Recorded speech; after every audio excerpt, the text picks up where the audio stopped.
Olá a todos, muito obrigado pela atenção. Fico muito feliz de poder contribuir um pouquinho com o segundo encontro dos Hemocentros Unidos. É um prazer para mim. E a ideia para esses próximos minutos é a gente refletir um pouco sobre as dificuldades até agora para a implementação de um processo de leucorredução universal no nosso país, né? E quais são os entraves para a gente chegar nesse ponto que já foi alcançado por outros países e mesmo estados aqui no Brasil e instituições. Então, eu acho que essa conversa a gente precisa voltar um pouquinho nela para entender bem quais são os prejuízos desses leucócitos dentro da bolsa, o que a gente já sabe de indicação muito clara quanto ao uso da leucorredução, de novas indicações, para que a gente possa, então, ter esse raciocínio e entender até o nosso ponto atual, né? E essa não é uma história recente, então, essa questão da associação dos leucócitos a problemas nos receptores de transfusões, ela já vem sendo notada desde lá a década de 40, 50, e com essa identificação de que haveriam moléculas ali que propiciariam, por exemplo, a ocorrência de reações febris.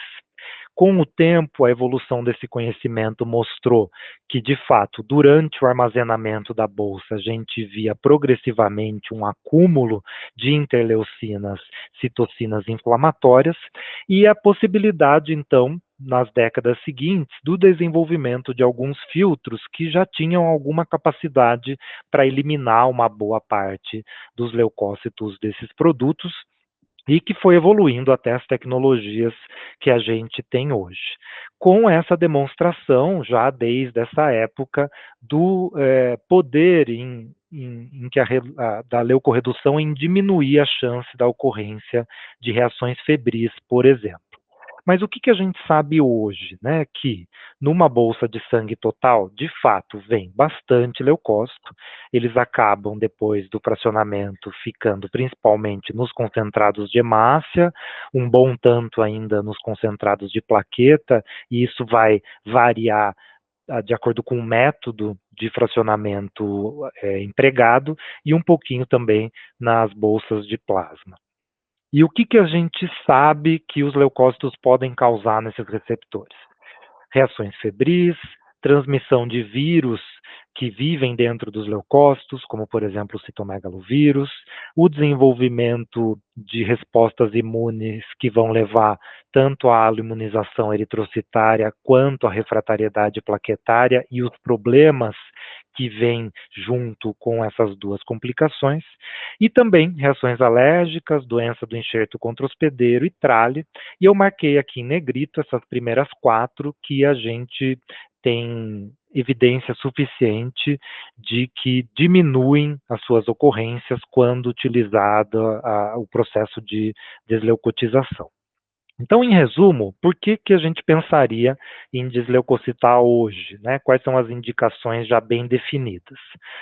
A ideia da gente diminuir aquele acúmulo de citocinas e, portanto, alterar a incidência de reações febris não hemolíticas, a gente tirar essa capacidade de apresentação de antígenos que vai levar tanto à imunização eritrocitária quanto à refratariedade plaquetária, e aí a gente diminuir, então, essa dificuldade, né, de encontrar bolsas compatíveis para esses pacientes imunizados, como é o exemplo de vários pacientes, por exemplo, com hemoglobinopatias, e mesmo a questão da refratariedade plaquetária, o baixo rendimento, a necessidade de plaquetas HLA compatíveis. E essa ideia de que os leucócitos transmitem, então, patógenos intracelulares e, por isso, já bem documentada também a diminuição nas taxas de transmissão do citomegalovírus. E aí, então, dentro dessas indicações já bem precisas, começou-se a questionar a questão do tempo em que a desleucotização era realizada. Então, alguns estudos como esse da década de 90, comparando pacientes com neoplasias hematológicas que receberam bolsas standard ou bolsas filtradas à beira de leito. E o que esse estudo mostrou é que não teve diferença no desenvolvimento de anticorpos anti-HLA, não teve diferença na incidência de reação febril e de refratariedade plaquetária, trazendo então esse questionamento de qual seria o real benefício de eu fazer uma leucorredução à beira de leito. Se a gente perde, então, esse tempo em que o leucócito ali na bolsa vai acumulando essa citocina.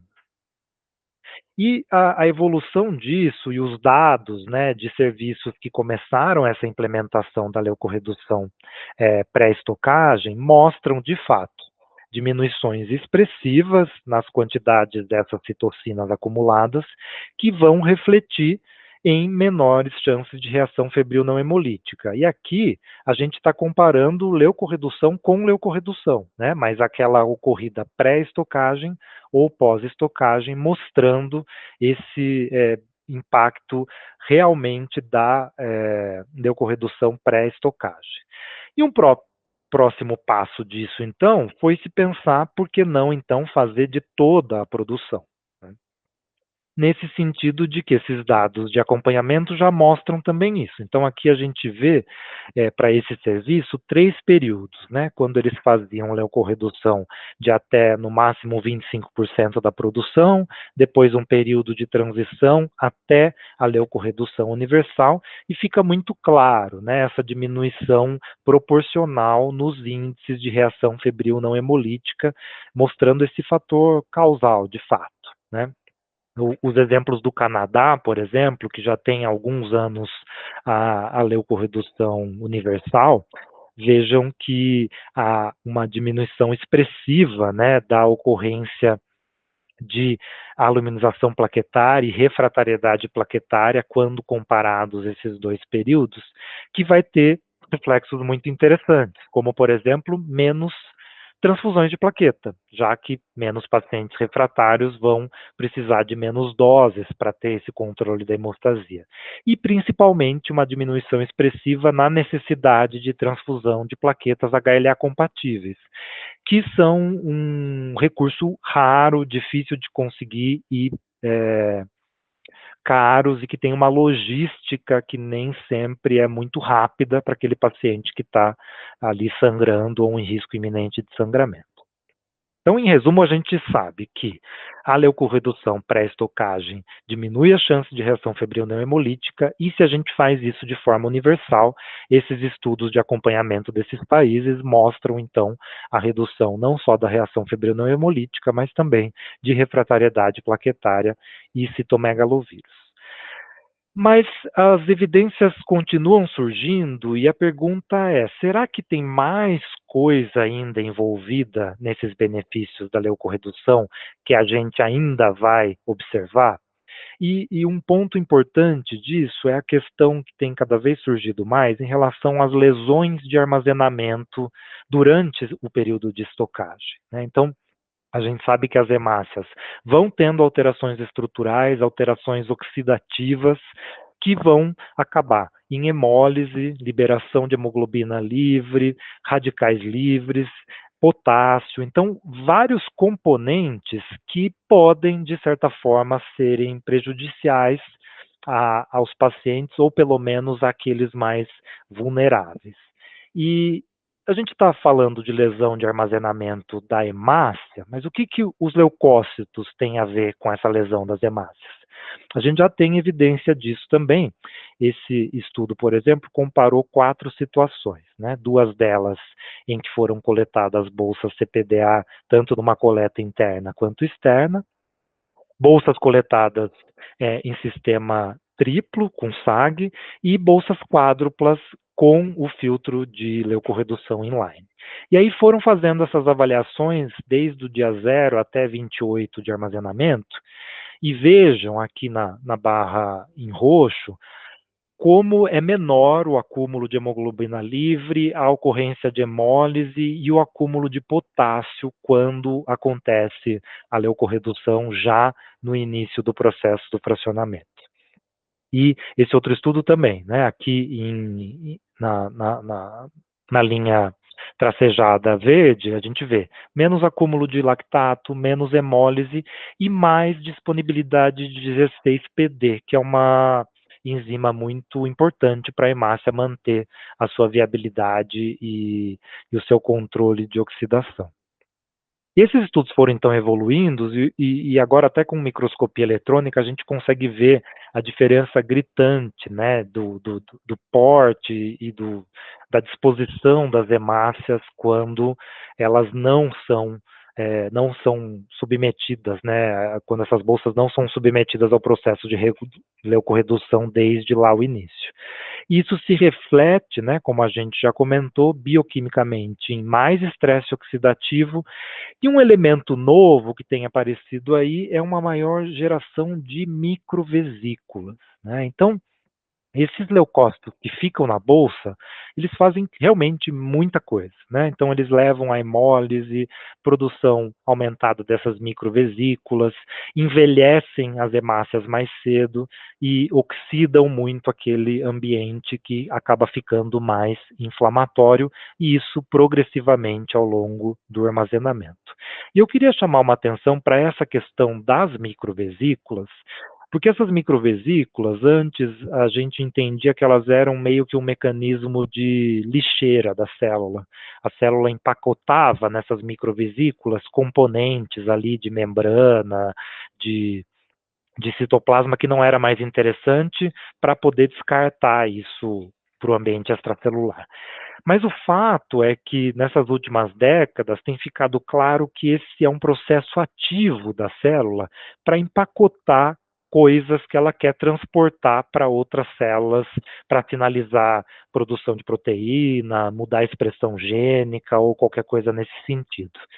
E aí, olhem que interessante a composição das microvesículas quando a gente pega uma bolsa que passou por leucorredução ou então uma bolsa standard. Eu acho que, de cara, chama muito a atenção o número de elementos, né, a diversidade de elementos que essas microvesículas carregam na bolsa standard e que não são quaisquer elementos, tá? São fatores de atração de leucócitos, citocinas inflamatórias, proteínas envolvidas em imunossupressão, em formação de trombo e até mesmo em progressão tumoral, né? Então, de fato, tem muita pista aqui de coisas que a gente pode estar deixando os nossos pacientes vulneráveis recebendo essas bolsas standard, né? Isso tem muito a ver com esse conceito cada vez mais emergente de imunomodulação associada à transfusão. Então, essa liberação de citocinas e de marcadores inflamatórios, tanto pelos leucócitos quanto pelas hemácias, e que vão gerar esse ambiente propício a complicações, como até recidiva tumoral, como a gente viu. Então, o que de fato isso se traduz na clínica, né? Isso não é só um achado bioquímico. O que a gente tem observado, por exemplo, na literatura, é a redução, né, nesses países com leucorredução universal, de complicações que inicialmente a gente não esperaria. Por exemplo, trale e sobrecarga volêmica, mas que tem sentido quando a gente pensa na associação dessas reações transfusionais com maior inflamação naquele ambiente do receptor. Um outro caso que já está muito bem documentado, e aqui a gente já tem até uma meta-análise de estudos randomizados, que é a diminuição de infecção pós-operatória em cirurgia cardíaca. Então, essa já está entrando como também uma indicação para o uso de componentes leucorreduzidos, né? Esses pacientes que passam por cirurgias cardíacas. De novo, dados do Canadá, que tem uma das maiores experiências com a leucorredução universal, diminuição importante nas taxas de mortalidade, febre e uso de antibiótico em pacientes de UTI. No caso de recém-nascidos prematuros, uma estimativa aí de que para cada 10 prematuros transfundidos, a leucorredução universal diminuiu a possibilidade de uma complicação grave, o que é um dado bem expressivo também.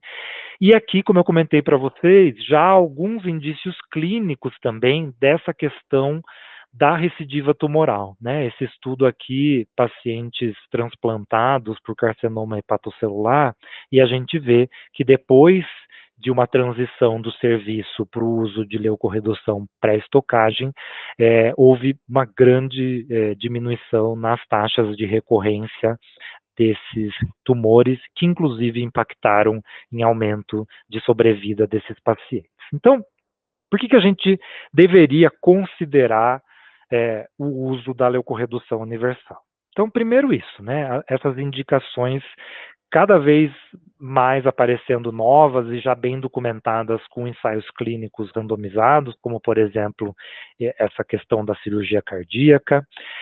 Esses dados, né, de ineficácia da transfusão à beira do leito, inclusive a associação com reações hipotensivas, por exemplo, né, então a sensação de que realmente não é algo que a gente deva utilizar. A questão da logística, né, tanto das coletas, em que eu não preciso ficar fazendo aquela distribuição dos tipos de bolsa, se eu consigo fazer uma leucorredução só de uma parte da minha produção, e o próprio manejo do estoque, né, aquela coisa de ficar decidindo para quem vão as bolsas leucorreduzidas, isso acaba sendo eliminado. E um problema que eu acho importante a gente falar aqui no Brasil, que é a questão da leishmania. Então, eu vou mostrar para vocês alguns estudos, todos brasileiros, né? Então, esse aqui, primeiro, com dados de doadores de Minas Gerais, Piauí e Ceará. Então, vejam uma positividade para a leishmania em 6% desses doadores. 13 pacientes receberam sangue desses doadores e 6 deles tiveram soroconversão em 60 dias. Né? Então, comprovando a possibilidade de transmissão transfusional do leishmania no nosso território. Dados de Recife também mostrando mais de 6% dos doadores com detecção do DNA da leishmania, o que levou uma estimativa aí para o estado de a cada 1.000 doadores, 41 a 80 deles sendo positivos para o DNA da leishmania. Não é uma questão específica do Norte e Nordeste, a gente vê dados, então, mais novos do interior de São Paulo, mostrando também 7 amostras positivas dentre 324 doadores, e fechando esse elo, né, a demonstração também aqui no Brasil da diminuição da positividade das amostras quando utilizado a leucorredução, que tem todo sentido, já que a leishmania também é um patógeno de ciclo intracelular. Então, qual seria o problema, né? Por que a gente não emplaca isso, que eu tenho certeza que muitos gestores já consideraram essa ideia? De cara, a resposta seria: temos um custo muito maior da bolsa com filtro inline. Né? Mas, de fato, essa bolsa com o filtro inline ela é mais cara, mas será que a gente está fazendo uma análise de custo realmente adequada para esse cenário? Porque se a gente pensa, quando eu uso um filtro lá de bancada, que aí eu vou ter o custo da outra bolsa de coleta, né, seja qual for, da conexão, do filtro, da bolsa de transferência. Se eu colocar tudo isso no papel, será que não fica o mesmo preço inicial, ou pelo menos muito parecido? Porque daí eu vou agregar outros valores, né? Qual que é o valor da logística, né? Se a gente pensar que no fim eu posso estar tendo duas equipes, uma que faz o fracionamento e a outra que vai gastar um tempo e uma estrutura ali na agência transfusional para fazer essa filtração. E os custos indiretos, né? Porque eu tenho que pensar que aqui eu estou querendo prevenir algumas coisas. Tem como dimensionar esse custo do que eu estou prevenindo? Tem poucos estudos que almejaram fazer isso, mas os poucos que existem, eles estão taxativos no sentido de que sim, valeu a pena, agora olhando de forma retrospectiva, ter feito a transição para a leucorredução universal, inclusive em relação aos custos. E o que eles discutem?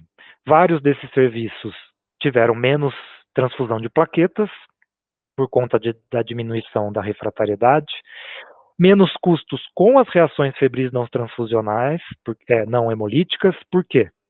Essa reação, por mais que às vezes seja dito, mas é só uma febre, mas uma bolsa que vai ser descartada, uma coleta de novos exames, hemocultura, analgésicos, um custo que não é mensurável para o paciente, porque às vezes só essa febre descompensa uma doença de base, uma cardiopatia, aumenta tempo de internação e aí é muito mais custo.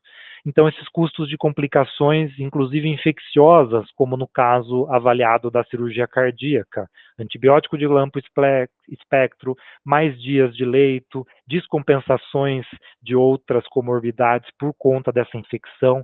Então, é um custo muito difícil de ser feito, mas que, ao mesmo tempo, a gente tem que pensar nessa cadeia toda e não só nesse custo da bolsa, né?